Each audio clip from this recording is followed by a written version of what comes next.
Hello everyone and welcome to my channel. My name is Luke and here on this channel I talk about fragrances. If you're new to this channel, welcome. Please consider subscribing, give me a like and leave a comment down below. In this video I'll be discussing Gourmand and Gourmand leaning fragrances from my collection. This is a subscriber requested video from someone who doesn't really like gourmands. I'm not the biggest fan of gourmand fragrances either because I don't really like smelling like food. I want my gourmand fragrances to still be a bit perfumey, if you know what I mean. So let's just get into this video and start with the first fragrance, which is Wish from the house of Chopard.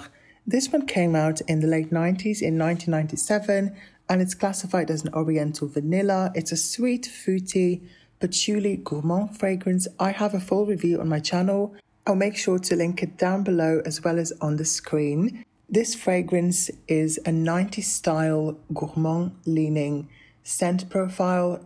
It has strawberry, honey, milk, caramel, vanilla, some patchouli. It opens very sweet and fruity, but it's also creamy, milky, and I can really smell the caramel in this fragrance. So you would consider it a gourmand, even though this is definitely not a modern smelling gourmand, if you know what I mean. It was inspired by Angel by Thierry Mugler, which is another iconic gourmand from the 90s, one of the first, if not the first, gourmand fragrance. That one has chocolate, candy floss, caramel, patchouli, fruity notes, floral notes. It's such a complex fragrance and it's one of the classic gourmands. Most people wouldn't consider it a gourmand nowadays because it has a very strong patchouli note, but I still consider it a gourmand. It's a 90s style gourmand and I like both Angel and Chopard Wish, which is kind of like a softer version of Angel. It's definitely not as strong, not as pungent.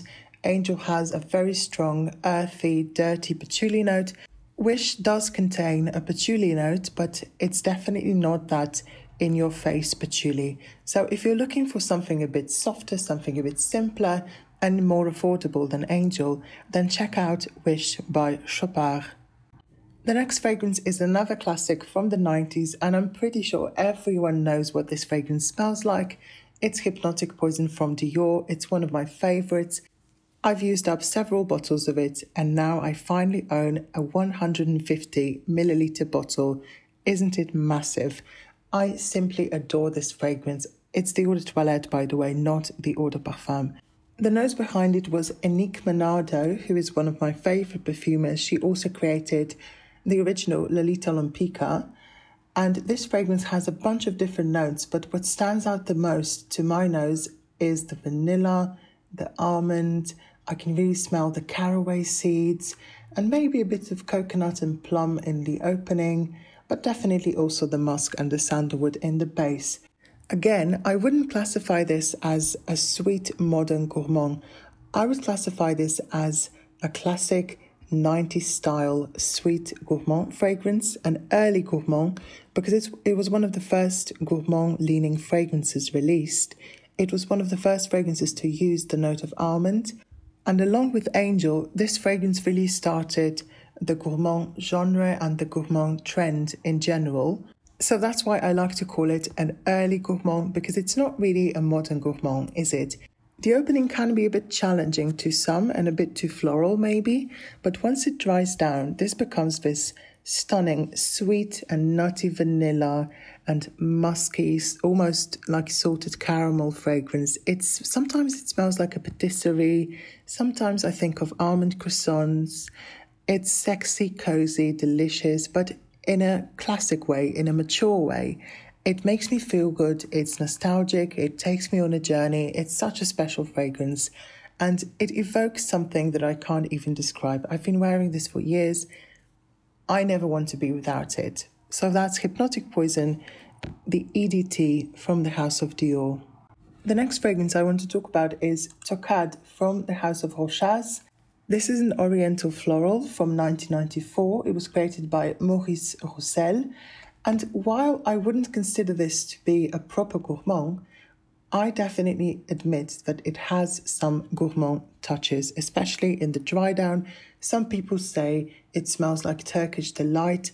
I have to be honest, I don't really get that. To me, this is a very sweet rose vanilla fragrance.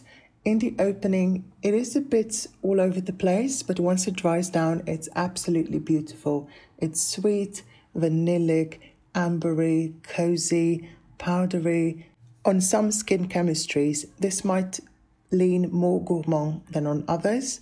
On me, this only becomes gourmand leaning in the dry down, but I still wouldn't classify this as a proper gourmand. So why am I even mentioning it in this video?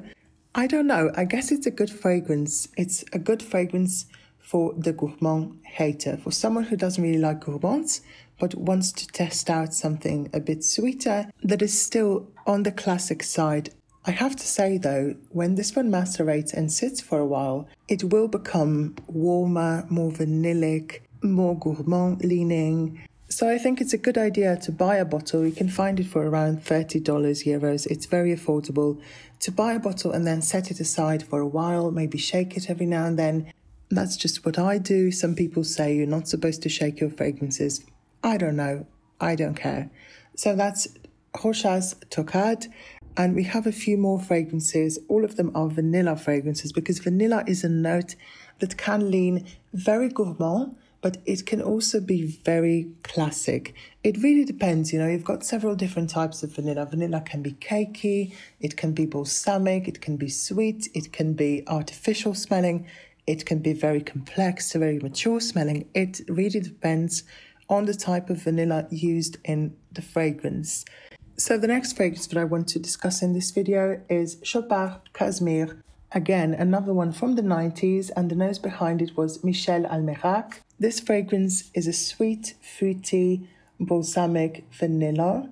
The vanilla in this fragrance is very sweet, almost a bit artificial smelling, and it does lean gourmand. So again, I would classify this as one of those early gourmands from the 90s like Hypnotic, Poison and Angel. And this fragrance really reminds me of an old school peach cobbler, peach pie or apricot pie. It really smells like an apricot pie, but in an abstract way, if you know what I mean, not in a literal way. A modern gourmand would smell like an apricot pie in quite a literal way. It would have notes of brown sugar, cinnamon, vanilla extract, pastry, if you know what I mean. This fragrance, however, doesn't have any foodie notes in the note composition. So that's why it's a classic gourmand that still smells perfumey, but it is very sweet, don't get me wrong. If you don't like sweet, creamy vanilla that's a bit artificial, you're not going to like this fragrance. Moving on, we've got another vanilla fragrance. This one is from the house of Jeanne. This is a very affordable fragrance. It only costs about 4 to 5 euros. It's called Vanille Tropicale and it was released in 2014. It's supposed to be kind of a tropical, coconutty vanilla, but I don't really get that. On my skin, this is very much a sweet, creamy, gourmand-leaning vanilla. It was a blind buy. I didn't know what to expect, but it does remind me of another fragrance that I have a sample of. To me, this smells very, very similar to the niche fragrance called Fire at Will from the house of Jeanne, Paris. And that fragrance is a typical gourmand vanilla. I think it has brown sugar, maybe some caramel. It's a very sweet vanilla, a very sweet gourmand, modern smelling vanilla. And Vanille Tropicale, in my opinion, is a great smell-alike. Maybe not a dupe, but smell-alike. When they dry down, I almost can't smell the difference. To me, they smell very, very similar. So that's Vanille Tropicale. If you're looking for a creamy, gourmand-leaning, cozy vanilla, look no further. And it's extremely affordable. If you like vanilla, you can't go wrong with this one. To my nose, this does not smell cheap. Moving on, we've got another vanilla fragrance. This one is from the 90s, Alyssa Ashley Vanilla, released in 1990, but it's supposed to be a pure vanilla fragrance. And this is a pure vanilla fragrance. It's a sweet, creamy, cakey vanilla. It leans gourmand. It smells like vanilla extract. It's cakey, it's sweet. It's easy to wear and very affordable. And also very strong. A little goes a long way. So that's Alyssa Ashley Vanilla. Let me just add that this does smell like a freshly baked vanilla pound cake. It truly does. It's this sugary, buttery vanilla, not overly complex because it smells like vanilla extract. And it's just a very, very pure, concentrated vanilla fragrance. And despite the price and despite being an eau de toilette, this is very strong and potent. It manages to last all day on my clothes. So I'm really happy about the performance. I really recommend this fragrance. You can see how much I've used. Last but not least, I've got another vanilla fragrance. This one is from a niche brand called Initio, and the fragrance is called Absolute Aphrodisiac. It came out in 2015 and it's supposed to be kind of a leathery, animalic leaning vanilla.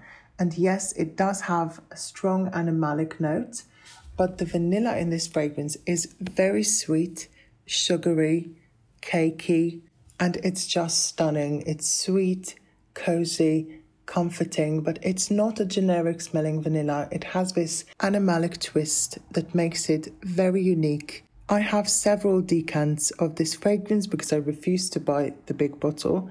I'm probably just being a cheapskate, but this fragrance is truly, truly amazing. I've known about it for about 2 years. It smells absolutely divine and delectable. And luckily, I don't really pick up on the leather. Leather is a note that doesn't really agree with me. I don't really like strong leathery fragrances, but I don't mind animalic notes. So that's Absolute Aphrodisiac from the house of Initio. So these are all the fragrances that I decided to talk about in this video. Please let me know down in the comments whether you prefer modern gourmands or classic gourmands, whether you have them in your collection. What is your favorite gourmand? You know, I always read your comments, I always reply. I love chatting with you in the comments. It brings me so much joy when you comment. So thank you everyone for your support. Thank you for watching. Take care. Bye.